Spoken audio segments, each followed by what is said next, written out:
ఇప్పుడు ఈ గొరక అంటే ఇప్పుడు మీరు పరీక్ష అన్నారు కదా సార్, ఆ పరీక్ష చేసాక మైల్డా, మోడరేటా? ఇప్పుడు ఆ మైల్డ్ బట్టి లేదంటే మోడరేట్ బట్టి ఏమైనా మందులు అవన్నీ ఇస్తారా? లేదంటే వీటికి ఏమైనా సర్జరీలు ఏమైనా చేస్తారా? ఏంటి సార్ దీనికి ప్రొసీజర్? దీనికి 2 విధాలైన ట్రీట్మెంట్స్ ఉన్నాయండి. మెడికల్ ట్రీట్మెంట్ అంటారు. తర్వాత సర్జికల్ ట్రీట్మెంట్ అని కూడా అంటారు. గొరక్కి సర్జికల్ కూడా చేస్తారు? సర్జికల్ కూడా ఉండింది. తర్వాత కొన్ని లైఫ్ స్టైల్ మోడిఫికేషన్స్, అది మోస్ట్ ఇంపార్టెంట్. అది ఖచ్చితంగా గుర్తుపెట్టుకోవాల్సింది ఏంటంటే life style modifications.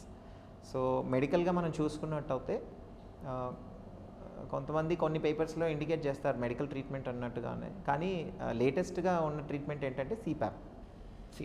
Latest treatment is CPAP, continuous positive airway pressure అని ఒక మాస్క్ ఉంటుందండి, ఒక మిషన్ ఉంటుంది, దానికి కనెక్టెడ్గా ఒక మాస్క్ ఉంటుంది. మనకి ఏదైతే ఇందాక మనం శ్వాస తీసుకునేటప్పుడు ఈ అవయవాలు అడ్డుపడుతూ ఉంటాయో, ఈ నాలుక కొండ నాలుక వెళ్ళి మనకు ఆ ద్వారాలు ఎప్పుడైతే మూసుకుపోతాయో దాన్ని ఓపెన్ చేయడానికి స్ప్లింట్ ఫెనామినన్ అంటారు, దాన్ని ఓపెన్ చేస్తుంది. ఓపెన్ చేసి ప్రాపర్గా మనకు ఆక్సిజన్ అనేది అందజేస్తుంది. దాని ద్వారా ఈ గురక అనేది తగ్గుతుంది. అది మనకు స్లీప్ స్టడీలో తెలుస్తుంది. ఆ స్లీప్ స్టడీ చేసేటప్పుడు 2గా విభజిస్తారు. మన 8 గంటల స్లీప్ స్టడీని 2గా విభజిస్తారు. ఫస్ట్ 4 గంటలు ఏంటంటే పేషెంట్ ఊరికే పడుకోబెట్టి అన్ని వైర్స్ అవన్నీ అటాచ్ చేస్తారు. ఎలక్ట్రోడ్స్ కానివ్వండి, బ్రెయిన్ ఎలక్ట్రోడ్స్ కానివ్వండి, ఇవన్నీ కూడా అటాచ్ చేసి చూస్తారు. ఆ స్కోరింగ్ ఇండెక్స్ డెవలప్ చేస్తారు, ఏహెచ్ఐ ఇండెక్స్ అంటారు. యాప్నియా, హైపోయాప్నియా ఇండెక్స్ అంటే జనరల్గా ఒక 30 సెకండ్లు కనుక మనకి 10 సెకండ్లు 15 సెకండ్లు కనుక మనకి ఎక్కువగా శ్వాస ఆడకపోతే apnoea, total cessation of breathing, అంటే శ్వాస ఒక 15 సెకండ్ల వరకు తీసుకోకుండా అలాగే ఉండిపోతారు ఆ patient. And hypopnoea is 10 seconds 8 seconds అలా తీసుకోకుండా ఉంటాయి. సో ఈ స్కోరింగ్ సిస్టమ్ జనరేట్ చేసిన తర్వాత మనకు తెలుస్తుంది. సో సిప్యాప్ అనేది నెక్స్ట్ 4 గంటల్లో ఆ సిప్యాప్ కనెక్ట్ చేసి పేషెంట్ పడుకున్నప్పుడు ఆ సిప్యాప్ కనెక్ట్ చేసి చూస్తారు. అప్పుడు మీరు గమనించినట్టు అయితే ఈ స్నోరింగ్ ఎపిసోడ్స్ అనేవి తగ్గుతాయి.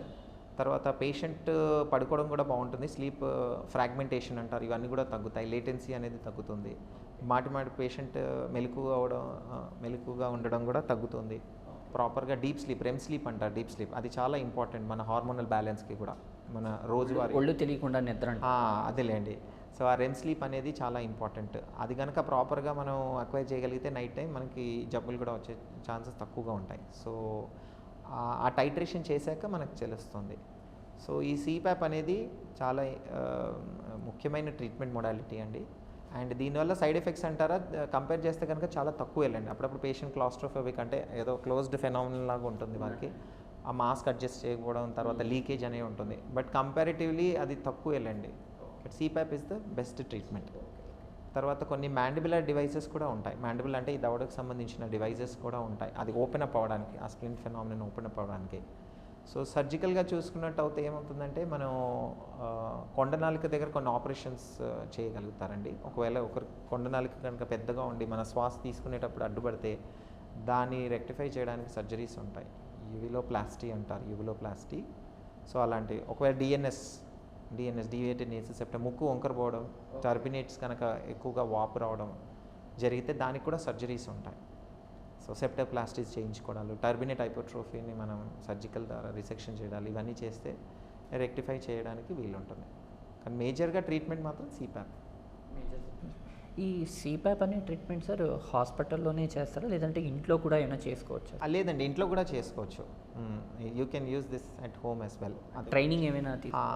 లేదండి, ఒక చిన్న పోర్టబుల్ మెషిన్ ఉంటుంది. It's very small portable machine, మీరు ఎక్కడికైనా క్యారీ చేయడానికి వీలు ఉంటుంది. దానికో మాస్క్ ఉంటుంది, అది కొనుక్కోవాలి, అటాచ్మెంట్ మాస్క్. అండ్ సైజెస్ ఉంటాయిలేండి, ఆ మాస్క్ ఫిట్టింగ్ సైజెస్ ఉంటాయి. స్మాల్, మోడరేట్ అండ్ లార్జ్ అన్నట్టుగా, మీడియం అండ్ లార్జ్ అన్నట్టుగా సైజెస్ ఉంటాయి. అది కనుక మనం కరెక్ట్గా ఫిట్ చేయగలిగితే మీకు ఫస్ట్ 2 సెషన్స్లో వారు డెమాన్స్ట్రేట్ చేస్తారు, ఆ మిషన్ సప్లై చేసేవారు. ఆ డెమాన్స్ట్రేషన్ అంటే మనకి ఆ అటాచ్మెంట్స్ కానివ్వండి అవన్నీ ఎలా చేసుకోవాలి, ఎక్కడ పెట్టుకోవాలి ఏంటి అనే, స్ట్రాప్స్ ఎలా బిగించాలి, ఆ తర్వాత స్విచ్ ఎలా నొక్కాలి అనేది, అడ్జస్ట్మెంట్స్ ఎలా చేయాలి అనేది కొద్దిగా మనం ఒక 1-2 డేస్ కనుక ట్రైన్ అవ్వగలిగితే అది ఇంట్లో వాడుకోవడానికి ఈజీగా ఉంటుంది. ఖచ్చితంగా ఈజీ ఫెనామినన్ లేండి. అంటే ఇప్పుడు ఇది రోజుకి ఎంతసేపు తీసుకోవాలి, ఎన్నిసార్లు తీసుకోవాల్సి వస్తుంది సార్ ఇప్పుడు సిప్యాప్ అనేది? గురక అనేది మనం పడుకున్నప్పుడు వచ్చే సమస్య కాబట్టి మనం పడుకున్నంతసేపు రాత్రి నైట్ టైంలో ఎక్కువగా వాడాలండి. మీరు పడుకున్నంతసేపు కూడా వాడాల్సి ఉంటుంది. What the literature indicates minimum 6 hours అన్నా మనం పెట్టుకోవాల్సి ఉంటుంది. ఒకవేళ మన స్లీప్ ప్యాటర్న్ 8 అవర్స్ కనుక ఉంటే, రోజు నిద్రపోయే సమయం 8 గంటలు కనుక ఉంటే మినిమం 6 గంటలైనా వాడాల్సి ఉంటుంది. అలా వాడితే మనకి ఈ జబ్బు అనేది కంట్రోల్లోకి వస్తుంది.